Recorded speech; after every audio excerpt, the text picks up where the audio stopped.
I remember being a little girl and watching people at the bus stop, always wondering. I never wanted to be where I was or where I was going. I couldn't sit still or be quiet, always being told, "Sit still, Mishy."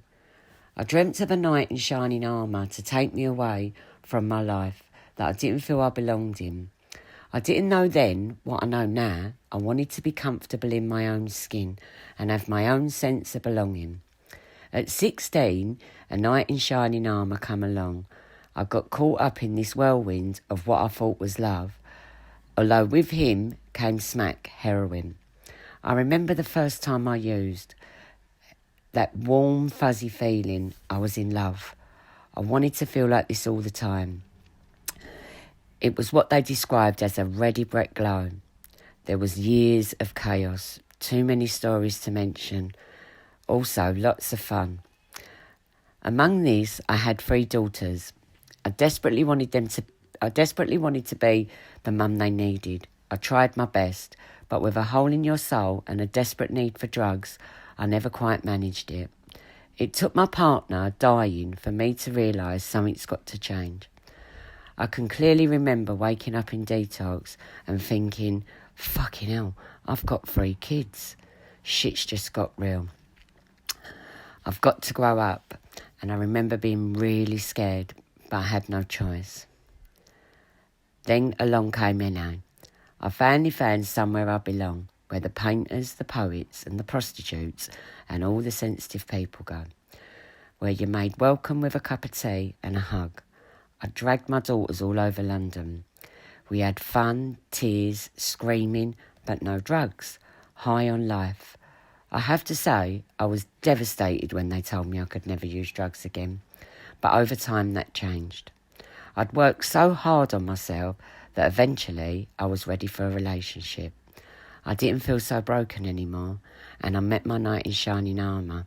I even bloody married him and had another daughter. At 40, I decided I was going to go to art school, another dream fulfilled.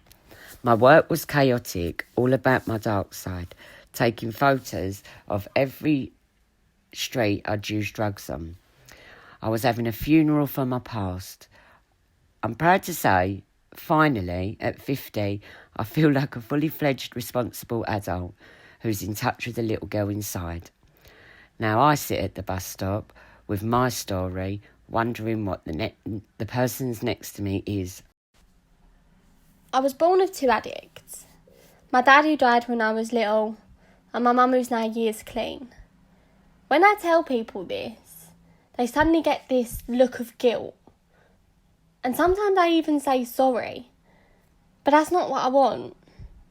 This isn't a sad story, nor is it a heroic story. I don't even really think it's a story. It's just true. Growing up, I was lucky enough to be shielded from a life of using parents. My older sister, not so much.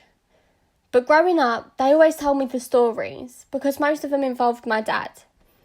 And actually, I never had any memories of him of my own. I got to see my mum's roller coaster of a journey in recovery, going on these adventures all over East London, passing these streets, Broadlove Lane, Botany Market, just to name a few. Now aged 21, looking back, I never knew the connotations these landmarks had to my mum and her using. Each street name had a completely different story to me. And quite honestly, I never really knew what an NA meeting was and why we were there every week. To me, it was just this place surrounded by these people who loved me and my big sister Nancy. This circle of bodies who would tell their stories, whilst me and Nancy were whisked away on these exciting trips to Columbia Road with Layla. And we'd make it back just in time to see these different people collect coloured key rings, which of course me and Nancy had a collection of 2. But I didn't realise the significance these key rings had to these people. Then we'd all celebrate by holding hands and singing, "God grant me the serenity to accept the things I cannot change, courage to change the things I can, and the wisdom to know the difference." I just thought this was a fun song at the end. but it's what these people live by. Growing up, I suppose my life was always chaotic, but it was my normal. If I wasn't running from place to place, which I know now was because of my mum's anxiety and her shame, we was on our scooters racing to NA meetings all over London. And what an adventure that was.